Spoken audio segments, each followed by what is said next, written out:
guys, my name is Mark Edward Blanton from the Real South Africa Travel and Tourism. Currently, we're in Sandton, Johannesburg, South Africa, and I own a tourism company based in Sandton, based in Johannesburg, of course. And obviously, you can go to our website, therealsouthafrica.com, book your tour, and we'll make sure everything works out for you. All right, so Mr. Blanton, Yes. how long have you been based in Johannesburg? That's a tricky one. I feel like I've been here forever, but actually I've been here 7 years. Okay, 7 years. So that means 7 years away from family, right? Or did you bring your family with you? Well, it's been about 6 years away from family because I had some family members move. Some family members are still in the States, but they've all visited over the years. So I don't feel like I've been away from family because I made a family here in South That's Africa. a bar. That's a bar. Okay, so what would you say has been like the biggest shock for you moving here from the U.S.? Just the fact that it's a good question. I think being here and realizing that being an African American is not too different than being a South African. There's a little language barrier, but we still have, we still speak English, and they got South African English and we got American English, so they kind of come together. Okay. So speaking of language, South Africa prides itself on having 12 official languages. I think it's of course, English, Afrikaans, Zulu, several other languages, but also sign language too. Oh, you And heard so, that. yes, Okay. yeah, I do my little research. Okay. And so, I wanted to ask you, like, do you feel it's important for, or first of all, do you speak any of the other languages, of course, outside of English? No, I do Okay. not, because most of the time people meet me that they will greet me in their language, and I may greet them back in their language. But somehow we always end up all speaking English. Yep, they hear me talking, and they say, "Oh, he's an English speaker." And Wow. and then they end up talking to me in English, and then we speak English. But keep in mind, their English, all the words are not the same as American English and British English, and then of course the South African English. So yeah. Okay. So when it comes to getting acclimated to the environment here, like we hear a lot of stuff about Johannesburg in particular, whether it's crime or just some of the negative things that we hear about Africa in general, but more specifically Johannesburg. Okay. What do you make of that? Like, as somebody who's been living here for 7 years, do you feel like the crime is comparable to any metropolitan city in the U.S., for example? Or do you think that maybe it's a bit exaggerated because it's in Africa? Well, yeah, I think because we are in Africa, they just, if there's a pothole, the whole city's a mess. It's falling apart. Of course, in the United States, there's potholes, and it's a wonderful city. Living outside of DC, working in DC, man, it was a lot of crime and bigger crimes.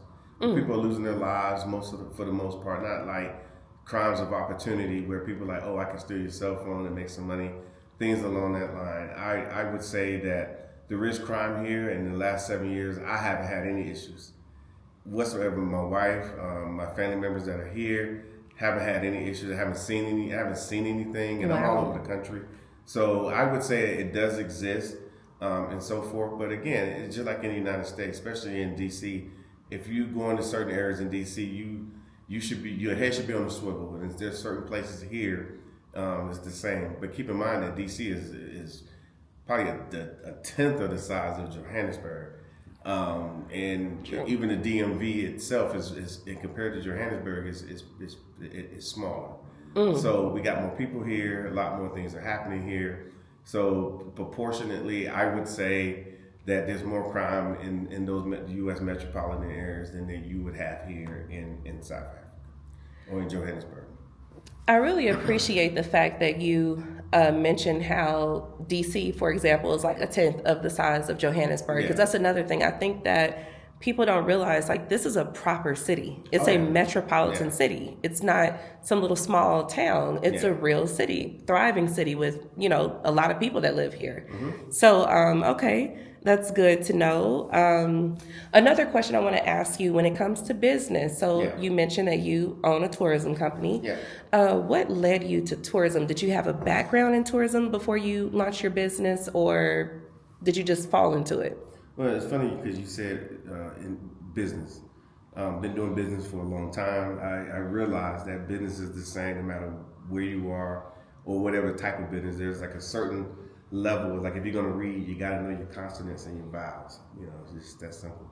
And so it was easy for me to decide, hey, I'm gonna go into business. What business am I gonna go into? Well, for us, they kept talking about it: tourism, tourism, tourism, tourism, and I didn't really know exactly what it meant. Looked up the definition, kind of saw what was happening. Oh, I can use my business acumen to get into this tourism space. And so once we did that, we just did like we did in the United States. We just kept moving forward, using our business acumen, and voila, 7 years later, we are probably the largest African American owned tourism company in South Africa. Wow, congratulations. That is amazing. That, and I know it's not easy as a fellow business person Yeah. as well. I know that it's not easy, but you all are doing it. And kudos. Thank you. So with that being said, let's talk about like starting a business here, because I'm Okay. assuming that this business, your tourism company, which is called The Real South Africa Travel and Tourism. the Real South Africa Travel and Tourism. So you didn't form it in the U.S., is that correct? No, actually, I formed it in the U.S. Oh, it was formed in the U.S. Yep. And then did you have to register it here as a foreign entity? You do not have to. What you have to do, you have to Oh. register with SARS for tax purposes. Okay. But yeah, you can operate your U.S. based company fully. It all depends. It all depends on what your business is and what you do. A lot of our stuff it isn't brick and mortar, Right. And these types of things, so the requirements aren't the same. But you can keep your business in the United States. Obviously, deal with IRS and your local taxes on that side. But for the most part, you can operate here. You just need to operate with SARS because they kind of want to know what the transactions are, and just obviously hire a local, as we say here, chartered accountant. Yeah, chartered accountant, and they take care of all that for you. Make sure they send in the documentations, and you are up and running. Wow. So it's so interesting to hear this because when I think about creating a business in the States, I feel like the process in some regards is very straightforward, but then it gets a little tricky when you start talking about registering the business.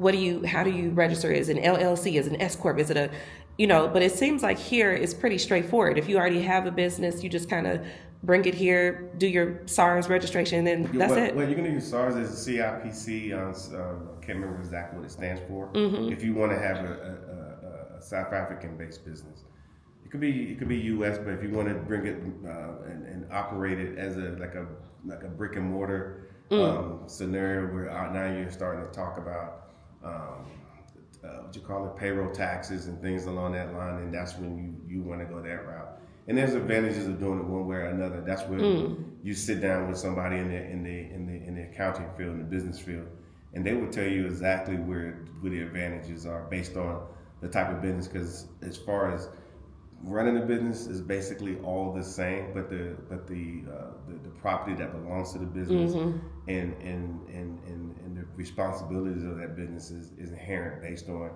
if you're in the States or if you're here. So you brought up payroll. Yeah.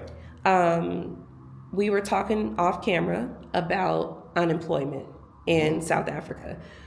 Do you mind just briefly touching on that? And then I'm gonna come back to my specific question as it relates to payroll. Okay. Yeah. Unemployment. A lot of Black South Africans didn't get the opportunity to even play in the game. Prior to 1994, and then since 1994, people have been making gains on every level: the middle class, the upper class. But there's still an underserved community who are looking for jobs. And so the upper class can only make so many jobs. The middle class can only make so many jobs. So they're always looking for people that's going to come in, create a business, and then, of course, hire people so they can actually have them on the payroll. and then of course they can pay SARS, which is the South African Revenue Service, and then things will start rising up. Okay, so now this is a great segue into my question about employment here. So, does South Africa have a similar employment structure like we do in the States, where you can hire someone as a contractor, 1099, or you can hire them as a W-9? Like, do you have the option to actually just hire somebody as a contractor, or do you have to like have them on payroll like a W-9 employee? I think they do. I'm not sure, so I'm not gonna act like I know, but I'm pretty sure. If you have a contractor, obviously you would pay them. You can there's a lot of things happening here in South Africa where you can pay them direct, or if you're reporting it, then obviously you got to report this is how much you paid. A lot of times it's to your advantage because then you can count that on your taxes. If you say, okay, I paid a contractor X amount of thousand, and then you can put that as deduction. Well, then they're going to want to know where did that money go to, and then they're going to just look at your account and say, oh, okay, well you claiming X amount of thousand for taxes. Who did it go to?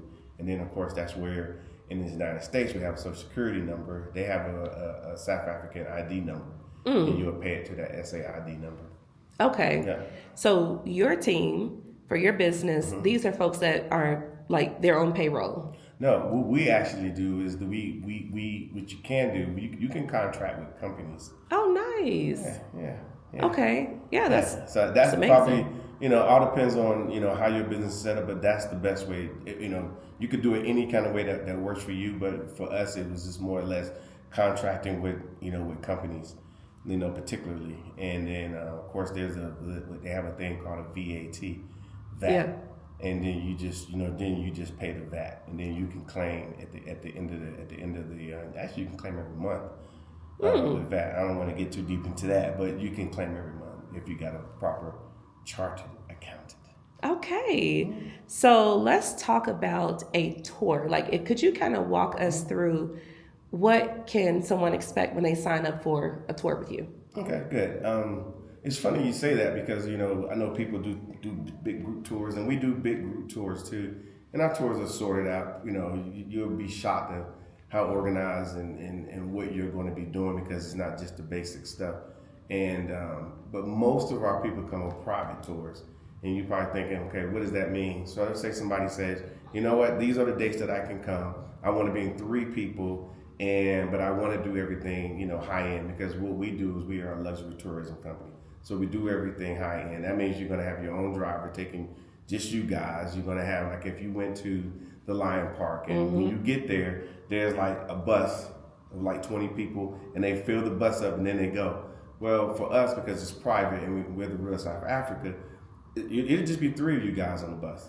You have your own, and then on top of that, we make sure that you have, the people think you guys are superstars because they're like, why these people got 3 and all of us are sitting up in here, and they don't have any snacks. Well, our people, they get snacks. Hotel room, same thing. Everything is private. So people like our tours because when they come here, they're not with a group. They can be amongst themselves, or if it's 6 people, 8 people, and they can just relax, and it's like everything is set up for them. And I think that's what's been our claim to fame, because everybody tends to like it.